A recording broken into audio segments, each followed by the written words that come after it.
It has been 10 years. 10 years since Jonathan Pine walked into that hotel in Cairo.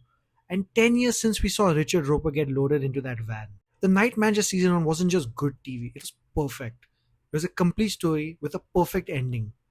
So when the BBC and Amazon announced a season 2 a decade later, I was quite skeptical. Is this necessary? Or is it just a quick cash grab? Or did they actually find a story worth telling? Well, I've watched the whole thing, and the answer is complicated. It is slick, it is expensive, and Tom Hiddleston is the coolest man on the planet. But does it capture the same magic? Let's break it down in this review. First, let's talk about the man himself. We find Jonathan Pine living a very different life. Without giving anything away, he's out of the game. He's older, he's quieter, and he's trying to stay dead. But obviously, peace doesn't last long. Tom Hiddleston slips back into the role like he never left.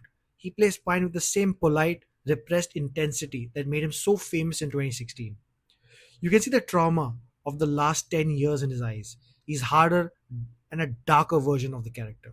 If you're worried Hiddleston was just phoning it in for a paycheck, don't be. He is fully committed, and watching him switch from a polite hotel manager to a dangerous spy is still one of the best things on TV. Now, the elephant in the room, the villain. Hugh Laurie's Richard Roper was one of the greatest TV villains of all time because he was so calm. He was a gentleman monster. Season 2 goes into a completely different direction. We have Diego Calva as Teddy Dos Santos. And here's the thing, he is not trying to be Roper. When Roper was cold and calculated, Teddy is chaotic. He's emotional. The dynamic between him and Pine isn't student and master chess match anymore. It's more volatile.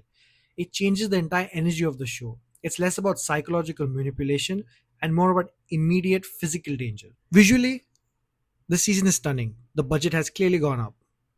The setting shifts from deserts of the Middle East to jungles and cities of South America, and it gives the show a complete fresh identity. It's vibrant, it's sweaty, and it feels much more like Narcos meets James Bond. Production quality is top tier.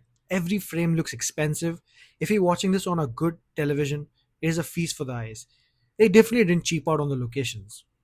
But we have to be honest about the problems. Season 1 felt like a ticking time bomb. Every scene mattered. Season 2, it meanders a bit. There are moments in the middle episodes where the plot feels like it's spinning its wheels just to hit the episode count. It feels slightly more like a standard action thriller and slightly less like the tight psychological chess match that made the original so special. It's missing the specific dread that Roper brought. You never feel quite as terrified for Pine's life as you did when he was on that island in season 1. So, is it worth the 10-year wait? If season 1 didn't exist, we'd probably be calling this the best spy thriller of the year. It delivers high stakes espionage, beautiful locations, and great performances. But because it lives in the shadow of a masterpiece, it feels just a step behind.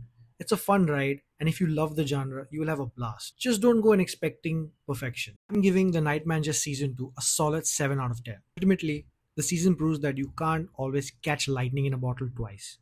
You can still make a damn good spy thriller. It might lack the perfection tension of the first season, but seeing Jonathan Pine back in action is worth the price admission alone. It's slick, it's entertaining, and it reminds us why Tom Hiddleston is one of the best actors working today. It's not a masterpiece, but it's definitely worth your weekend. Have you watched it yet?